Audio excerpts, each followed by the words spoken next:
पहले तीन तरह की बॉन्डिंग पढ़ ली, आयनिक बॉन्डिंग, कोवलेंट बॉन्डिंग और फिर डेटिंग या फिर कोऑर्डिनेट। आज का जो टॉपिक हो गया मेटालिक बॉन्डिंग।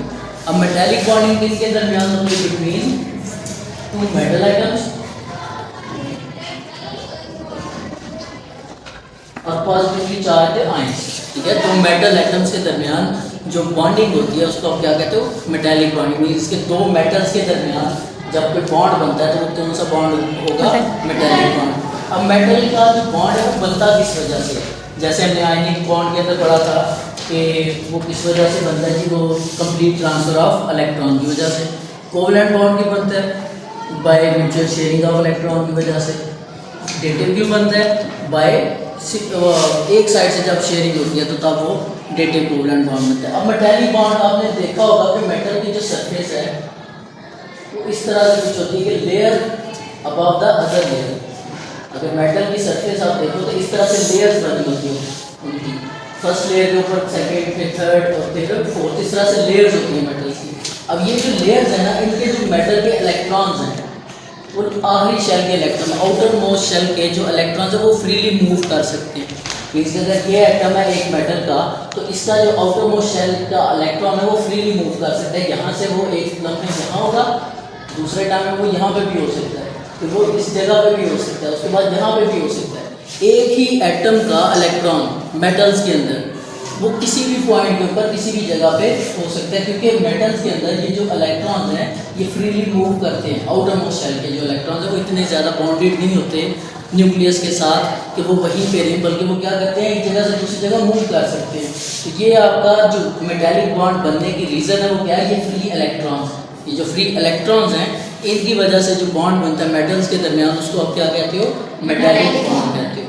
अब नेक्स्ट आ जाता है कि ये जो इलेक्ट्रॉन है ये फ्रीली मूव क्यों करते हैं? मतलब हम दूसरे भी तो चीज़ें पढ़ते हैं ना, नॉन मेटल्स भी हैं, उनके साथ भी तो बॉन्डिंग होती है मेटल्स की, फिर नॉन मेटल्स की आपस में भी बॉन्डिंग होती है, लेकिन इन्हीं के अंदर हम ये क्यों कह रहे हैं कि इनके इलेक्ट्रॉन्स फ्रीली मूव कर रहे हैं? अब इसमें एक क्वेश्चन उठता है कि क्यों न्यूक्लियस का इतना ज़्यादा इनके ऊपर इन्फ्लुएंस नहीं है?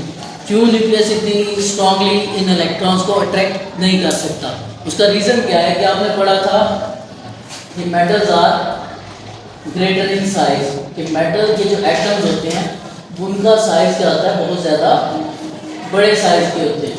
मतलब वैसे तो नज़र भी नहीं आते, लेकिन as compare to other elements, मतलब नॉन मेटल्स के निस्बत ये जो मेटल्स हैं उनके एटम्स क्या होते हैं? ग्रेटर इन साइज होते हैं। अब जो चीज़ ग्रेटर इन साइज होगी एटम, उसमें क्या होगा? न्यूक्लियस का और आउटर मोस्ट शेल का ये जो डिस्टेंस है वो बहुत ज़्यादा हो जाएगा। न्यूक्लियस का और आउटर मोस्ट शेल का डिस्टेंस बहुत ज़्यादा हो जाता है। अब डिस्टेंस जितना ज़्यादा होगा न्यूक्लियर चार्ज उतना कम हो जाएगा। तो जब न्यूक्लियर चार्ज इस आउटर मोस्ट शेल तक नहीं पहुंचता तो उस आउटर मोस्ट शेल के अंदर जो इलेक्ट्रॉन्स हैं वो फ्रीली मूव कर सकते हैं। इसी वजह से मेटल्स के क्या बनते हैं? मेटालिक बॉन्ड्स बनते हैं। ये जो इलेक्ट्रॉन्स हैं आखिरी शेल के अंदर, मतलब अगर मैं यहाँ पे शेल के अंदर इलेक्ट्रॉन लिखूँ कोई, तो ये जो इलेक्ट्रॉन्स हैं इनके आखिरी शेल्स के अंदर ये क्या करते हैं? क्योंकि न्यूक्लियस से बहुत ज़्यादा फासले पर होते हैं, न्यूक्लियस का इनके ऊपर इतना ज़्यादा इन्फ्लुएंस इस वजह से नहीं बन सकता। जो न्यूक्लियस का इन्फ्लुएंस इस वाले शेल के अंदर इलेक्ट्रॉन है जो मौजूद उनके ऊपर होगा, या इनके ऊपर होगा, या थर्ड के ऊपर होगा, या फोर्थ के ऊपर होगा, उतना इन्फ्लुएंस इधर तक नहीं पहुँच सकता। तो इस वजह से मेटल के जो आयंस हैं या जो मेटल आइटम्स हैं उनके अंदर कौन सी बॉन्डिंग होती है? Metallic bonding due to free electrons. ठीक हो गया? अच्छा, उसके बाद अब आ जाते हैं मेटल्स की कुछ प्रॉपर्टीज़ पढ़ लेते हैं कि मेटल की प्रॉपर्टीज़ क्या हैं, कि ये जो मेटालिक कंपाउंड्स हैं या मेटल्स हैं इनकी क्या प्रॉपर्टीज हैं।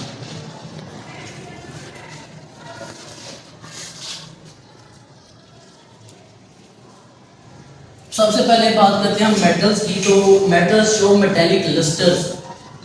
लस्टर्स क्या है कि जब आप किसी चीज़ को फ्रेशली कट करते हो अगर तो उसके अंदर से एक चमक आपको नज़र आ रही है तो वो क्या है? लस्टर उसको हम कहते हैं। ठीक है, एक फ्रेशली कट मेटल जब आप देखोगे तो उसके अंदर से आपको स्पार्क सा नजर आएगा, तो वो जो स्पार्क है उसको हम क्या कहते हैं? लस्टर। और इस लस्टर की वजह से हम क्या कहते हैं? मेटल शो मेटालिक लस्टर, कि जब भी आप किसी भी मेटल को कट करोगे तो फ्रेशली जब कट होगा तो उसके ऊपर आपको चमक नजर आएगी, तो इसी वजह से metal show metallic lustre. Second colour हो गया कि क्या करते हैं? मेटालिक लस्टर शो करते हैं। सेकेंड इसकी प्रॉपर्टी है कि इनका जो मेल्टिंग और बॉइलिंग पॉइंट है वो बहुत ज़्यादा हाई होता है। मेटल्स का melting point and boiling point बहुत ज़्यादा हाई होता है। उसका रीज़न क्या हो सकता है, क्यों हाई होता है? क्योंकि मेटेलिक बॉन्डिंग जो है वो बहुत ज़्यादा स्ट्रॉन्ग बॉन्डिंग है। तो जितनी ज़्यादा स्ट्रॉन्ग बॉन्डिंग होगी उतना ही किसी चीज़ को मेल्ट करना या फिर उसको बॉयल करना मुश्किल होगा। तो इस वजह से इनके दरमियान, मेटल्स के दरमियान इंटरमॉलिक्यूलर फोर्सेस स्ट्रॉन्ग है। एक मेटल जब दूसरे मेटल के साथ अटैच होता है तो बहुत स्ट्रॉन्ग फोर्स के साथ अटैच होता है, उनको एक दूसरे से अलग करना मुश्किल हो जाता है।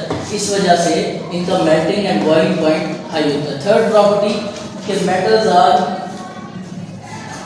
malleable and ductile. मेटल्स जो है वो मेलेबल भी होते हैं और डक्टाइल भी होते हैं। मेलेबिलिटी और डक्टिलिटी क्या चीज़ है? मेलेबिलिटी आपने देखा होगा कि आपके जो डोर्स हैं कैसे बनते हैं, मेटल्स की शीट होती हैं।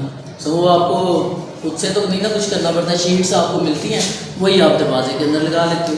तो ये जो मेटल्स की एबिलिटी है कि जिसकी वजह से आप उनको कन्वर्ट कर सकते हो इन शीट्स के अंदर, लंबी लंबी शीट्स बनते हैं, जैसे शटर्स होते हैं वो भी तो मेटल से बनते हैं। तो ये जो मेटल को हम शीट्स के अंदर कन्वर्ट कर सकते हैं, इस प्रॉपर्टी को आप क्या कहते हो, मेलेबिलिटी। तो मेटल्स को आप क्योंकि शीट में कन्वर्ट कर सकते हो तो मेटल्स आर मेलेबल। और डक्टिलिटी क्या है? डक्टिलिटी है वो प्रॉपर्टी मेटल की जिसकी वजह से आप उसको कन्वर्ट कर सकते हो इनटू वायर्स। आप जो जितनी भी आपके घरों के अंदर या स्कूल के अंदर वायरिंग हुई है तो सारी कौन सी, आप कॉपर वायर है, कॉपर से बनी हुई वायर है। पहले सिल्वर की होती थी, लेकिन कॉपर क्योंकि ज़्यादा अच्छा कंडक्टर है एज़ कम्पेयर टू सिल्वर, तो आपको कॉपर की इस्तेमाल होती है। तो ये जो वायर्स हैं वो भी तो किसकी बनी हुई है, मेटल्स की बनी हुई है, कॉपर की बनी हुई है। तो ये भी आपका क्या हो गया, डक्टिलिटी आ गई इसके अंदर। तो metals are malleable and ductile, क्योंकि वो शीट्स के अंदर भी कन्वर्ट हो सकते हैं और उसके अंदर वायर्स के अंदर भी कन्वर्ट हो सकते हैं। 3 प्रॉपर्टीज़ हो गई। 4th प्रॉपर्टीज़ की ये है कि metals form cation easily. Metal जो है वो फ़ौरन से केटाइन फॉर्मेशन कर सकते हैं। इसका क्या रीज़न होगा कि क्यों केटाइन फॉर्मेशन? उसका रीज़न यहाँ पे है कि metals are greater in size. Metal के जो एटम्स होते हैं वो ग्रेटर इन साइज होते हैं, जिसकी वजह से न्यूक्लियस का इफेक्ट इलेक्ट्रॉन्स के ऊपर इतना ज़्यादा नहीं है, न्यूक्लियर चार्ज इतना ज़्यादा नहीं है। तो इस वजह से यहाँ से इलेक्ट्रॉन्स रिमूव करना बड़ा आसान होता है। आसानी से आप मेटल के अंदर से इलेक्ट्रॉन्स को रिमूव कर सकते हो। और जब किसी चीज़ के अंदर से लॉस ऑफ इलेक्ट्रॉन हो तो क्या बनाती है, केटाइन बनाती है। तो इसी वजह से हम क्या कहते हैं, मेटल्स फॉर्म केटाइन इजीली। ये मेटल्स आसानी से केटाइंस बना सकते हैं। तो ये इसकी होगी 4 प्रॉपर्टीज। पहली क्या थी कि मेटल्स शो मेटेलिक लस्टर्स, कि जब भी आप फ्रेशली कट करते हो तो मेटल्स क्या शो करते हैं, मेटल्स के लस्टर्स बनते हैं। सेकेंड, मेल्टिंग और बॉइलिंग पॉइंट हाई होता है। थर्ड, मैलिएबल भी होते हैं और डक्टाइल भी होते हैं। थर्ड और फोर्थ कि ये केटाइन फॉर्मेशन इजीली कर सकते हैं। उसके बाद metals are good conductors. Metals बहुत अच्छे कंडक्टर्स होते हैं। मसलन आपने जितने भी मेटल्स की सर्फेसिस देखी होंगी सारे के सारे तकरीबन कंडक्टर्स हैं। जैसे आपकी वायरिंग जो है वो सारी की सारी कॉपर से बनी होती है, तो इसका मतलब है कॉपर भी क्या है, मेटल है। तो कॉपर भी क्या करता है, आसानी से कंडक्ट कर सकता है हीट और इलेक्ट्रिसिटी को। तो मेटल्स क्या होते हैं, गुड कंडक्टर। उसकी रीज़न क्यों वो गुड कंडक्टर्स हो सकते हैं,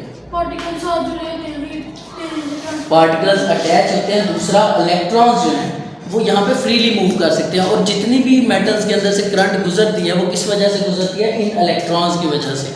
ये जो इलेक्ट्रॉन्स है ना, फ्रीली मूविंग इलेक्ट्रॉन्स, ये मेटल्स को गुड कंडक्टर बनाती हैं। अगर ये फ्रीली मूविंग इलेक्ट्रॉन्स नहीं होंगे तो मेटल्स इतने अच्छे कंडक्टर्स नहीं होंगे। तो ये आपका आज का लेक्चर था कि मेटेलिक बॉन्डिंग क्या है, उसके बाद मेटल की प्रॉपर्टीज़ क्या हैं। यहाँ तक आपका आज हमें पढ़ना था।